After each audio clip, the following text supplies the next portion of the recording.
चलो भाई, आ जाओ सारे जल्दी जल्दी। गुड इवनिंग बेटा।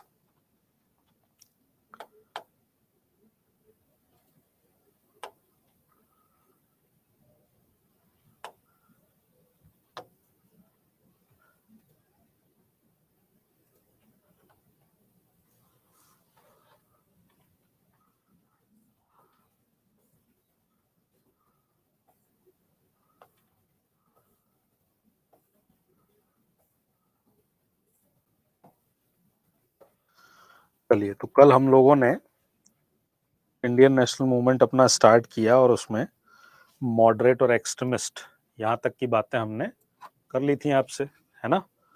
और इस पूरे प्रक्रम में हमने आपको बताया कि किस तरीके से इंडियन नेशनल मूवमेंट एस्टेब्लिश होगा और कैसे इंडियन नेशनल मूवमेंट की बात को आगे तक लेकर हम चलेंगे। हमने देखा कि चूंकि नया नया ऑर्गेनाइजेशन बना था, तो इसलिए इस नए ऑर्गेनाइजेशन को शुरू में थोड़े से फूक फूक के कदम रखने थे। नहीं तो मान लो पहले दिन से ही अगर चिल्लाने लगते कि अंग्रेजों भारत छोड़ो, तो सब लाठी लेके मारते, बुद्धि सही हो जाती सबकी, है ना। तो शुरू में हम आराम से अपनी बात रखेंगे, कॉन्स्टिट्यूशनल वे में अपनी बात रखेंगे। लेकिन उसका एक नतीजा ये हो रहा था कि चूंकि हमारा पब्लिक सपोर्ट धीरे धीरे बढ़ रहा था, और जब हमारा पब्लिक सपोर्ट नहीं बढ़ेगा तो सरकार बहुत ज्यादा लोड लेगी नहीं। तो फिर उसी कांग्रेस के अंदर कुछ लोग जो है, ठीक है, उसी कांग्रेस के अंदर कुछ लोग, निर्वाण 2.0 में जो इकोनॉमिक्स की क्लास हो रही है बेटा, वो सारे जगह जा रही होगी। आपके पीआरटी मतलब 1 से 5 वाले में इकोनॉमिक्स नहीं आएगी, ठीक, क्लियर है, ठीक है, ओके।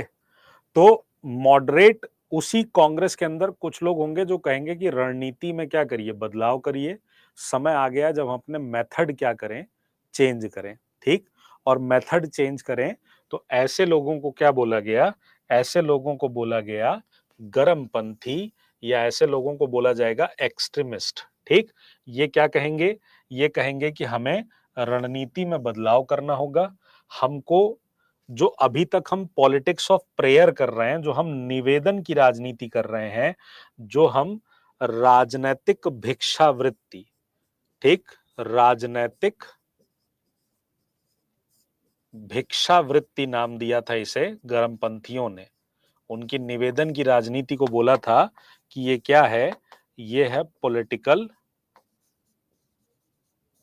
मेंडिकेंसी, है ना, कि आप क्या कर रहे हो, पॉलिटिकल बेगरनेस कर रहे हो। इसको चेंज करके इसकी जगह क्या करो, पॉलिटिक्स ऑफ प्रेशर बनाओ, दबाव की राजनीति बनाओ, ठीक। तो गर्म पंथियों ने नरम पंथियों पर क्या किया, निवेदन की राजनीति का आरोप लगाया कि आप निवेदन की राजनीति करते हैं। और गर्मपंथी में आपको पता है 3 प्रमुख नेता कौन कौन थे, लाल, बाल और पाल। उसके अलावा एक और इंपॉर्टेंट लीडर थे, कौन, अरविंद घोष, ठीक है। गर्मपंथी स्वराज की मांग करेंगे, नरमपंथियों ने स्वशासन की मांग की थी। स्वशासन का मतलब होता है पार्टिसिपेशन इन एडमिनिस्ट्रेशन, यानी नरमपंथी कह रहे थे हमें प्रशासन में भागीदार बनाइए। जबकि गर्मपंथी एक्सट्रीमिस्ट का कहना था कि नहीं, हमें लॉ मेकिंग में पार्टिसिपेशन चाहिए, यानी उन्होंने किसकी मांग की, स्वराज की। तो स्वराज का मीनिंग क्या होता है, कानून निर्माण में भागीदारी, पार्टिसिपेशन इन लॉ मेकिंग होता है, ठीक। और तिलक ने इस समय स्लोगन भी दिया कि स्वराज मेरा जन्मसिद्ध अधिकार है और मैं इसे लेकर रहूंगा, Swaraj is my birth right and I shall have it, बोला था ना, बोला था ना, ठीक है। क्लियर है पॉइंट, क्लियर है पॉइंट, बताइए, क्लियर है ये पॉइंट, बोलो।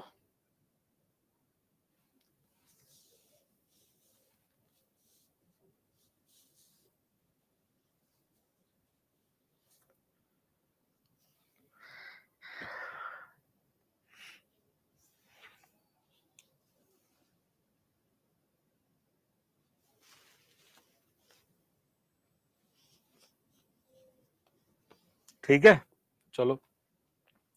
अब अगर थोड़ी थोड़ी बात कर ली जाए इन लोगों पे, तो बाल गंगाधर तिलक, देखो, बाल गंगाधर तिलक को बेताज बादशाह कहते थे और इनको अभागा राजनीतिज्ञ भी कहते थे, अनफॉर्चुनेट पॉलिटिशियन भी बोलते थे। ठीक। स्वराज शब्द का सबसे पहला इस्तेमाल किया था दयानंद सरस्वती ने, लेकिन स्वराज का नारा किसने दिया था? तिलक ने दिया था। इनकी इंपॉर्टेंट किताबें हैं। इनकी एक बहुत इंपॉर्टेंट किताब है गीता रहस्य, और इनकी एक और इंपॉर्टेंट किताब है Arctic the home of Vedas. ठीक है। तिलक ने बोला था कि वेदों का ओरिजिन जो है वो आर्यों के द्वारा आर्कटिक रीजन में हुआ। इनके दो इंपॉर्टेंट न्यूज़पेपर हैं। एक न्यूज़पेपर है केसरी जिसकी भाषा है मराठी, और दूसरा न्यूज़पेपर है मराठा जिसकी भाषा क्या है? इंग्लिश है। ठीक। लाला लाजपत राय की बात किए जाए तो इनकी किताब का नाम था यंग इंडिया, जिसमें उन्होंने सेफ्टी वॉल्व की थ्योरी पर बात की है। और न्यूज़पेपर की अगर बात करें तो न्यूज़पेपर का नाम था इंडिपेंडेंट इंडिया। लाला लाजपत राय को पंजाब केसरी के नाम से जाना जाता था। बिपिन चंद्र पाल को बंगाल में तिलक का सेनापति कहते थे। बिपिन चंद्र पाल को बंगाल में क्या कहते थे? तिलक का सेनापति कहते थे। तिलक एक ऐसे नेता थे, बड़े नेता कांग्रेस के, जो कभी भी कांग्रेस के अध्यक्ष पद के लिए निर्वाचित नहीं हुए। 2018 में उनको बोला गया था अध्यक्ष बनने के लिए, पर वो इंग्लैंड गए थे वेलेंटाइन शिरोल के अगेंस्ट अपना केस लड़ने के लिए। वेलेंटाइन शिरोल ने तिलक को अशांति का जनक कहा था, भारतीय अशांति का जनक कहा था। ठीक है। कांग्रेस की शक्ति को कम करने के लिए जैसे जैसे पब्लिक सपोर्ट बढ़ेगा, गवर्नमेंट परेशान होगी ना भाई, और गवर्नमेंट परेशान होगी तो फिर वो क्या करेगी? बंगाल का विभाजन। तो 16 अक्टूबर 1905 को बंगाल का विभाजन एक्चुअली में हो गया था, और उसके लिए सरकार ने जो एक्सक्यूज दिया था वो एडमिनिस्ट्रेटिव रिफॉर्म को दिया था, प्रशासकीय सुविधा का बहाना बनाया था। जबकि एक्चुअल रीजन क्या था? एक्चुअल रीजन था कांग्रेस की पावर को कम करना, इसलिए बंगाल का क्या किया गया? विभाजन किया गया। ठीक। इनफैक्ट कर्जन का ये स्टेटमेंट बहुत फेमस है कि मेरी इच्छा है कि मैं कांग्रेस को मरता हुआ देखूं, जब मैं भारत से जा रहा हूं तो उसे अपनी डेथ बेड पर देखना चाहता हूं। ठीक। बंगाल के उस समय के स्टेट सेक्रेटरी थे हर्बर्ट रिजले। उन्होंने बोला कि संयुक्त बंगाल एक शक्ति है, अगर हम इसमें विभाजन कर देंगे तो मुस्लिम लीग अलग बन जाएगी, कांग्रेस अलग बन जाएगी, और एक विभाजन के रास्ते इनके क्या हो जाएंगे? अलग अलग हो जाएंगे। ये स्टेटमेंट पूछे जाते हैं, खासकर वो वाला स्टेटमेंट। ठीक। बंगाल बहुत बड़ा था। बंगाल को इन्होंने दो पार्ट में डिवाइड करने की बात की, वेस्ट और ईस्ट की बात की। दरअसल इस डिवीजन को करते समय ये सांप्रदायिक एंगल खड़ा करना चाहते थे, क्योंकि ईस्टर्न पार्ट में मुस्लिम आबादी ज्यादा थी, वेस्टर्न पार्ट में हिंदू आबादी क्या थी?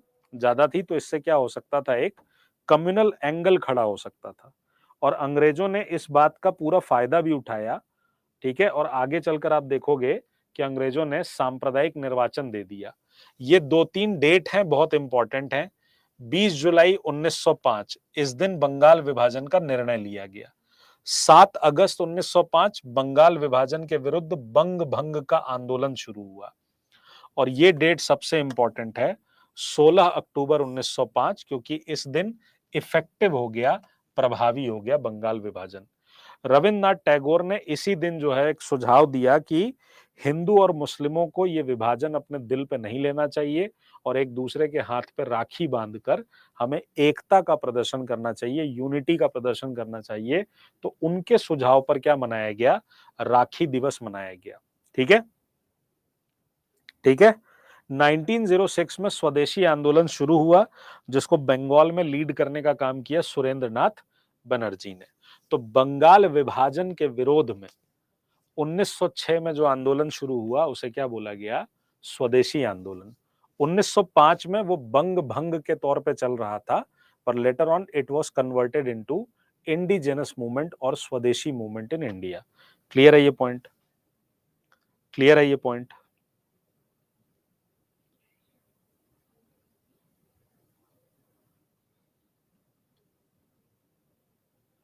अच्छा, इसमें कोई 9-10 वर्ग वाला बच्चा है क्या? वर्ग 9-10 सामाजिक विज्ञान का कोई बच्चा है क्या इसमें क्लास में?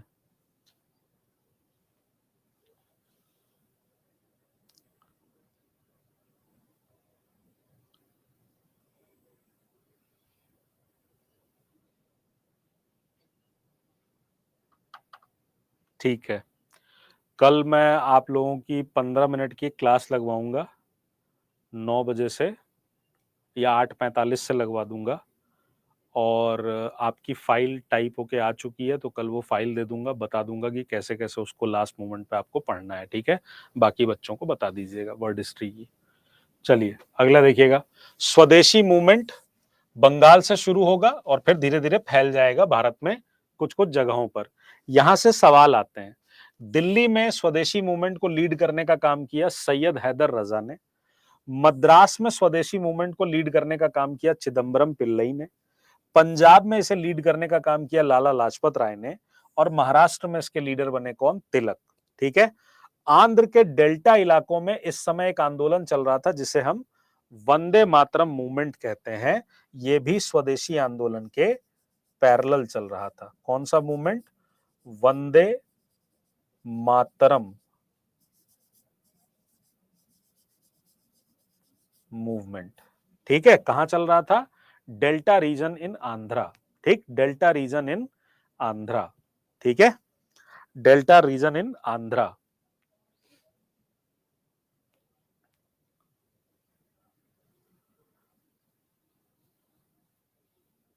पता नहीं बेटा, मेरे को नहीं आइडिया है हिंदी का। मेरे पास खुद इतनी सारी क्लास है, मैं दूसरे की क्लास सोच ही नहीं पाता, देख ही नहीं पाता। पूछ लूंगा। ठीक है, वंदे मातरम आंदोलन, इस आंदोलन का मेन गीत बन गया था। लोग वंदे मातरम गाते थे। इसी आंदोलन के दौरान रविन्द्रनाथ टैगोर ने आमार सोनार बंगला नाम का गीत लिखा था, और यह गीत 1971 में बांग्लादेश बनने के बाद वहां का राष्ट्रगान, नेशनल एंथम बन गया था। बाद में बांग्लादेश का क्या बन गया था? नेशनल एंथम बन गया था। ठीक, 1905 से 1920 के सेकेंड फेज में जहां एक तरफ स्वदेशी आंदोलन चल रहा था, उसी तरफ 1906 में मुस्लिम लीग का गठन भी हो रहा था। इस समय गवर्नर जनरल थे लॉर्ड मिंटो, और लीग का गठन करने के लिए बहुत सारे जो मुस्लिम जमींदार टाइप के लोग थे, वो लोग शिमला में जाकर लॉर्ड मिंटो से मिलेंगे और इसकी प्लानिंग की जाएगी। और उसके बाद लॉर्ड मिंटो कहेंगे कि ठीक है, आप बना लीजिए। ठीक है, बंग भंग किसने लीड किया? नहीं, वो तो वैसे ही स्वतः स्फूर्त आंदोलन हो गया था, सेल्फ मोटिवेटेड मूवमेंट था, उसमें कोई लीडर नहीं था एज सच। ठीक है, तो मुस्लिम लीग का गठन कहां होगा? ढाका में। नवाब सलीमुल्लाह के घर इसकी बैठक होगी। आगा खान को इसमें आजीवन अध्यक्ष बनाया गया। अब यहां पर मेरी बात सुनना ध्यान से। बीपीएससी पेपर बना रहा है तो हो सकता है थोड़ी बदमाशी कर दे। ठीक है, अगर मान लो तुमसे ये सवाल आ जाए कि मुस्लिम लीग के प्रथम अध्यक्ष कौन थे, और तुम्हारे सामने 4 ऑप्शन हो, और उस ऑप्शन में वकार उल मुल्क का नाम आ रहा हो। अगर ऑप्शन में वकार उल मुल्क का नाम आएगा तो तुम आंसर लगाओगे वकार उल मुल्क, जो कि प्रथम अध्यक्ष थे। लेकिन आमतौर पे जब ये सवाल पूछा जाता है तो वकार उल मुल्क का नाम नहीं होता है। अगर इनका नाम नहीं होगा तो तुम्हारा आंसर क्या होगा? आगा खां, जो कि क्या थे? लाइफ टाइम प्रेसिडेंट अपॉइंट किए थे। ठीक है, लाइफ टाइम प्रेसिडेंट अपॉइंट किया था। नहीं बेटा, कल हो गई एक क्लास। ज्यादातर मुस्लिम जमींदार वर्ग के लोग थे। मुस्लिम लीग ने बंगाल विभाजन का क्या किया था? सपोर्ट किया था। ठीक है, 1906 में ही एक और पॉइंट हुआ जिसमें कार्लाइल सर्कुलर लाया गया। इस सर्कुलर में दरअसल बात क्या थी? वहां के कार्यवाहक जो सेक्रेटरी ऑफ स्टेट थे बंगाल के, कार्लाइल, लड़के जो थे, मतलब विश्वविद्यालय में पढ़ने वाले जो छात्र थे, कॉलेजेस में पढ़ने वाले छात्र थे, वो लोग इस आंदोलन में जाकर क्या कर रहे थे? पार्टिसिपेट कर रहे थे। तो कहीं ना कहीं इस आंदोलन को लेके सबके दिमाग में ये बात आ रही थी कि छात्रों का इन्वॉल्वमेंट ज्यादा हो रहा है। तो सर्कुलर निकाला गया। ठीक है, और सर्कुलर निकाल कर बोला गया कि आप लोग आंदोलन में भाग नहीं लेंगे। अगर कोई आंदोलन में भाग लिया और इसकी रिपोर्टिंग हो गई तो ऐसे लोगों को कॉलेज से क्या कर दिया जाएगा, हटा दिया जाएगा। इस सर्कुलर को क्या बोलते हैं, कार्लाइल सर्कुलर। आपसे सवाल क्या पूछा जाएगा, कार्लाइल सर्कुलर कौन से आंदोलन से रिलेटेड था, तो स्वदेशी आंदोलन से या बंगाल विभाजन के आंदोलन से रिलेटेड था। ठीक है, इसी समय राष्ट्रीय शिक्षा आई, डॉन सोसाइटी बनी, ये सब आप पढ़ लीजिएगा। अवनींद्रनाथ टैगोर ने भारत माता की पेंटिंग बनाई, ये क्वेश्चन इंपॉर्टेंट है। भारत माता पेंटिंग ये पूछा जा सकता है, ये आपके एससीईआरटी में भी है तो आ सकता है सवाल। ठीक है, अवनींद्रनाथ टैगोर ने Indian society of oriental art की स्थापना की। 1906 का कांग्रेस का कॉन्फ्रेंस होता है कलकत्ता में, जिसमें अध्यक्ष होते हैं दादा भाई नौरोजी। इस अधिवेशन में स्वराज का प्रस्ताव पास किया गया था। इससे पहले 1905 में स्वशासन का प्रस्ताव गोपाल कृष्ण गोखले की अध्यक्षता में आ चुका था पहले ही। ठीक, स्वराज का प्रस्ताव जब पास हुआ तो यहां से मॉडरेट और एक्सट्रीमिस्ट के बीच में थोड़ी सी चुनौतियां बढ़ना शुरू हो गई। एक्सट्रीमिस्ट पूरी तरह से कांग्रेस पे होल्ड चाहते थे और मॉडरेट इस बात से नाराज थे कि ये लोग हम लोगों के काम को करने नहीं दे रहे हैं, ये हर बात में क्या करने लगे हैं, टांग अड़ाने लगे हैं। सरकार देख रही थी कि बंगाल विभाजन का बहुत तगड़े से विरोध हो रहा है, तो सरकार ने एक कमेटी बनाई अगस्त 1906 में। कमेटी का नाम था Arundel committee. Viceroy Lord Minto second थे, उनके द्वारा ये कमेटी बनाई गई। जॉर्ज अरुंडेल इसके अध्यक्ष बनाए। इस समिति ने बंगाल विभाजन को रद्द करने की मांग की। 1907 में कांग्रेस का सूरत कॉन्फ्रेंस होता है। इस कॉन्फ्रेंस में पहले ही मॉडरेट और एक्सट्रीमिस्ट के बीच जो लड़ाई चल रही थी वो पहले से चल रही थी। ऐसा लग रहा था कि इस कॉन्फ्रेंस में कुछ गड़बड़ हो सकती है और वही हुआ। क्या हुआ, रास बिहारी घोष जो कि नरमपंथी नेता थे, मैं क्या बोल रहा हूं, रास बिहारी घोष बोल रहा हूं, बोस नहीं बोल रहा। रास बिहारी बोस नाम का भी व्यक्ति है जो कि एक क्रांतिकारी राष्ट्रवादी था।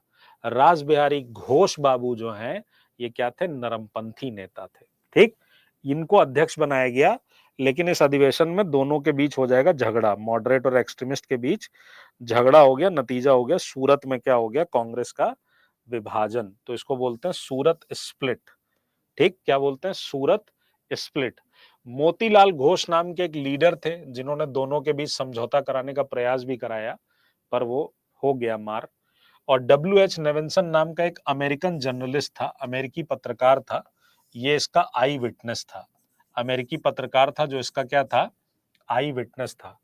फिर इसी अधिवेशन को एक्सट्रीमिस्ट तो अलग हो गए, मॉडरेट रह गए, तो इसी अधिवेशन को दोबारा मद्रास में फिर बनाया गया और उसमें भी अध्यक्ष वही बने रासबिहारी घोष, और गर्म पंथियों को कांग्रेस से बाहर कर दिया गया।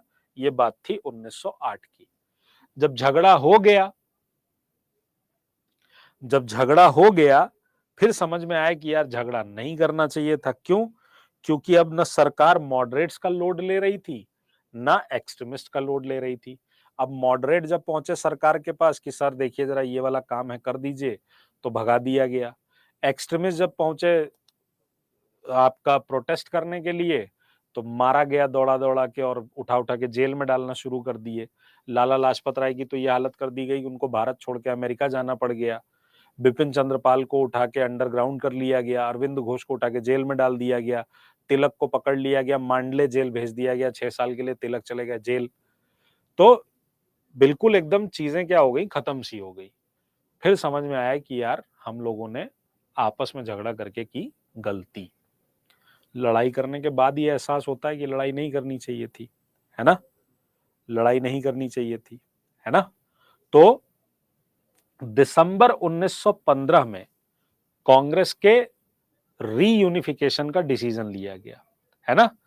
और फिर 1916 का अधिवेशन होगा, कौन सा, लखनऊ अधिवेशन। इसमें अध्यक्ष थे अंबिका चरण मजूमदार, और दोनों एक साथ फिर आए, यानी मॉडरेट और एक्सट्रीमिस्ट एक साथ आ गए।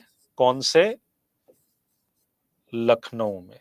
कौन से, लखनऊ कॉन्फ्रेंस में। मॉडरेट और एक्सट्रीमिस्ट यानी कांग्रेस का क्या हो गया, फिर से यूनाइटेड हो गई कांग्रेस। और इसी अधिवेशन में एक दूसरा बड़ा इंपॉर्टेंट काम हुआ, वो क्या हुआ कि कांग्रेस और मुस्लिम लीग के बीच में एक क्या हो गया, पैक्ट साइन हो गया, और दोनों ने एक रिप्रेजेंटेटिव गवर्नमेंट बनाने के लिए काम करना एक्सेप्ट कर लिया। इस समझौते को हम क्या बोलते हैं, लखनऊ समझौता बोलते हैं, लखनऊ पैक्ट बोलते हैं। ठीक है, लखनऊ पैक्ट बोलते हैं। बताइए, क्लियर है पॉइंट? क्लियर है पॉइंट? क्लियर है पॉइंट? क्लियर है पॉइंट? याद रखना, लखनऊ समझौता जब हुआ था तो अध्यक्ष कौन थे? अंबिका चरण मजूमदार। अंबिका चरण मजूमदार। बोलो।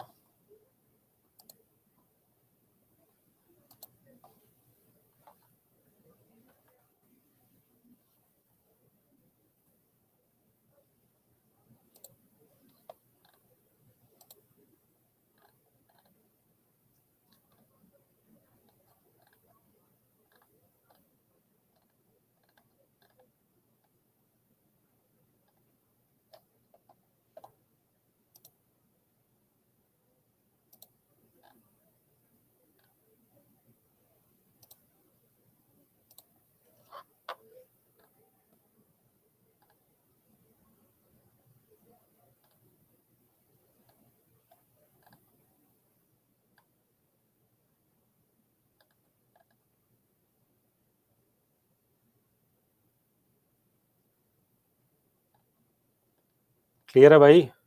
बढ़े आगे?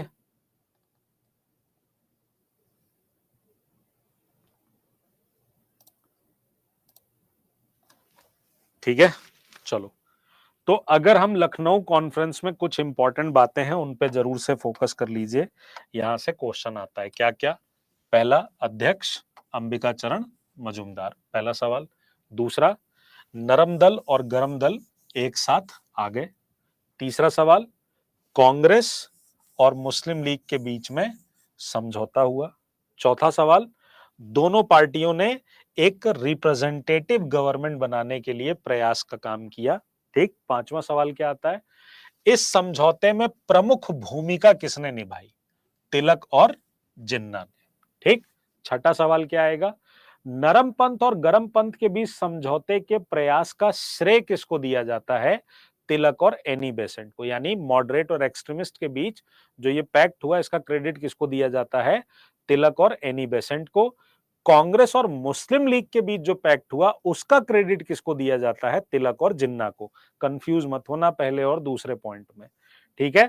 लखनऊ समझौते का विरोध किसने किया? मदन मोहन मालवीय ने। ठीक। और इसी अधिवेशन में कांग्रेस ने मुस्लिमों के लिए जो पृथक निर्वाचक मंडल 1909 में दिया गया था उसको एक्सेप्ट कर लिया, जो कि एक बहुत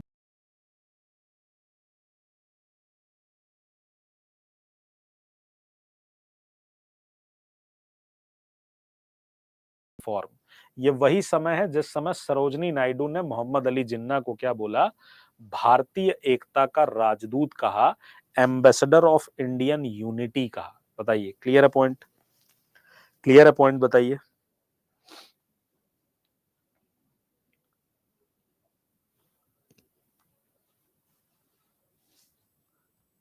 क्लियर है पॉइंट? बताइए। तो दोनों पॉइंट को याद रखेंगे आप।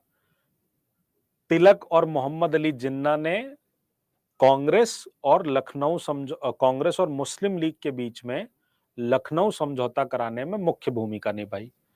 तिलक और एनी बेसेंट ने गरमपंथी और नरमपंथियों के बीच समझौता कराने में प्रमुख भूमिका निभाई। लखनऊ समझौते का विरोध करने वाले व्यक्ति कौन थे? मदन मोहन मालवीय। ठीक है, मदन मोहन मालवीय। और इसी में उन्होंने नारा दिया था, स्वराज मेरा जन्मसिद्ध अधिकार है, मैं इसे लेकर रहूंगा। ठीक है। 1916 में जब कांग्रेस बन गई, वापस से फिर इकट्ठा हो गए, तो फिर ये हुआ कि भाई इतने आसानी से क्यों छोड़ा जाए? सर अगर जिन्ना राजदूत थे तो अलग होने की बात क्यों?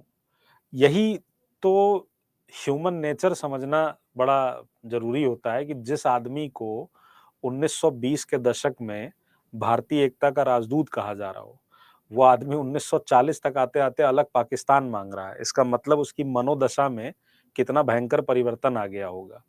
जिन्ना को दरअसल समझ में आ गया था कि अगर वो हिंदुस्तान में रहेंगे, अगर वो ये वाली पॉलिटिक्स नहीं करेंगे, रिलीजन की पॉलिटिक्स नहीं करेंगे, तो उनको नेहरू और पटेल के अंडर शैडो में रहना पड़ेगा। जबकि पढ़े लिखे ज्यादा थे दोनों लोगों से। जिन्ना बहुत पढ़ा लिखा आदमी था और ज्यादा पढ़ा लिखा था, बहुत समझदार आदमी था, लेकिन उसको ये बात समझ में आ गई थी कि वो अंडर शैडो में रहना पड़ेगा। जब कुछ लोग, क्या होता है कि जैसे हर टीम का एक लीडर होता है, तो कुछ लोग मान जाते हैं कि हाँ ये हमारा लीडर है, हमें इसके अंडर काम करना है। कुछ लोग मानने को तैयार नहीं होते लीडर को लीडर, वो अपनी खुरपेची करते रहते हैं, है ना। वो अपनी खुरपेची जो है वो कहीं ना कहीं करते रहते हैं, ठीक है। तो होम रूल मूवमेंट जो है वो स्टार्ट होगा। आयरलैंड नाम की एक कंट्री थी जहां पर ये होम रूल मूवमेंट अंग्रेजों ने दिया था। तो आयरलैंड की तरह भारत में होम रूल मूवमेंट क्या होने लगा, डिमांड करने लगे लोग। और इसके दो इंपॉर्टेंट लीडर थे, एक थे तिलक और एक थे एनी बेसेंट। तिलक ने पूना में अपनी होम रूल लीग बनाई। मुंबई को छोड़ के तिलक जो है वो बाकी जगह बना सकते थे, मुंबई में उनको एंट्री नहीं थी, उनपे बैन लगा हुआ था। एनी बेसेंट ने मद्रास में अपनी लीग बनाई, ठीक। तिलक की जो होम रूल लीग थी उसके अध्यक्ष कौन थे, जोसेफ बैप्टिस्टा, और उसके सचिव कौन थे, एनसी केलकर। एनी बेसेंट ने जो होम रूल लीग बनाई उसके अध्यक्ष थे जॉर्ज अरुंडेल, और सुब्रमण्यम अय्यर भी इस आंदोलन में जुड़े हुए थे। एनी बेसेंट के बारे में आपको पता है, Annie Besant first women president of Congress भी थी। 1917 में कलकत्ता अधिवेशन में वो अध्यक्ष बनी थी। इनके दो न्यूज़पेपर थे, न्यू इंडिया और कॉमन व्हील, ठीक है। एनी बेसेंट कलकत्ता अधिवेशन में अध्यक्ष बनी थी, कांग्रेस की पहली महिला अध्यक्ष थी। ये पॉइंट बहुत इंपॉर्टेंट है, पूछा जाएगा, ठीक है। देखो, किसी भी मूवमेंट के लिए एक लीडर का होना बहुत जरूरी है। ऑर्गेनाइजेशन, आइडियोलॉजी और लीडर, ये तीन चीजें चाहिए होती हैं, आपका मूवमेंट सक्सेसफुल हो जाएगा। ऑर्गेनाइजेशन का नाम है कांग्रेस, आइडियोलॉजी है स्वराज और स्वशासन, लीडर में दिक्कत है क्योंकि लीडर हमारा साउथ अफ्रीका में था। तो 9 जनवरी 1915 को गांधी साउथ अफ्रीका से वापस लौटेंगे 46 वर्ष की अवस्था में। 1893 में गांधी गए थे साउथ अफ्रीका दादा अब्दुल्ला का केस लड़ने के लिए। वहां उन्होंने नटाल इंडियन कांग्रेस बनाई थी, टॉल्स्टॉय फार्म हाउस बनाया था। पहली बार सत्याग्रह का प्रयोग भी वहीं पर उन्होंने किया था। पहली बार सत्याग्रह का प्रयोग भी वहीं पर उन्होंने किया था, ठीक। तो अब कैसे गांधी आएंगे, किस तरीके से गांधी आंदोलन को चलाएंगे, यानी कल की क्लास में हम लोग पढ़ेंगे गांधी एरा, गांधीवादी युग पढ़ेंगे, ठीक। क्या पढ़ेंगे बेटा, गांधीवादी युग पढ़ेंगे, गांधीयन एरा पढ़ेंगे। क्लियर है ये पॉइंट, क्लियर है ये पॉइंट। मैं आपको इसलिए रोक रहा हूं क्योंकि ऐसे पढ़ते रहने में पता नहीं चलता कितना पेज पढ़ गए हो, पर उतना याद करने में समय लगेगा। तो अभी अपलोड कर रहा हूं इसके पीडीएफ को, और उसको आज भर में याद करके पढ़ के 2 बार 3 बार याद मत करो, 2-3 रीडिंग कर जाना, तो दिमाग में बैठ जाएगा। एग्जाम हॉल में ऑप्शन देख के याद आ जाएगा, ठीक है।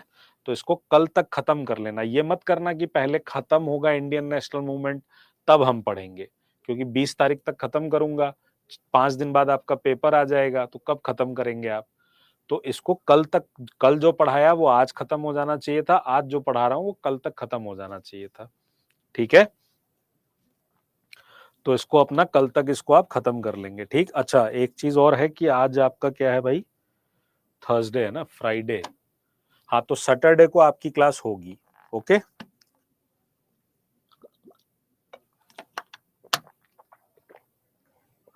18-19, आज थर्सडे है ना, 18-19। हाँ, सैटरडे को आपकी क्लास होगी 8 बजे, ओके। ठीक है? चलिए, ध्यान रखिएगा अपना। टाटा, बाय-बाय, नमस्कार।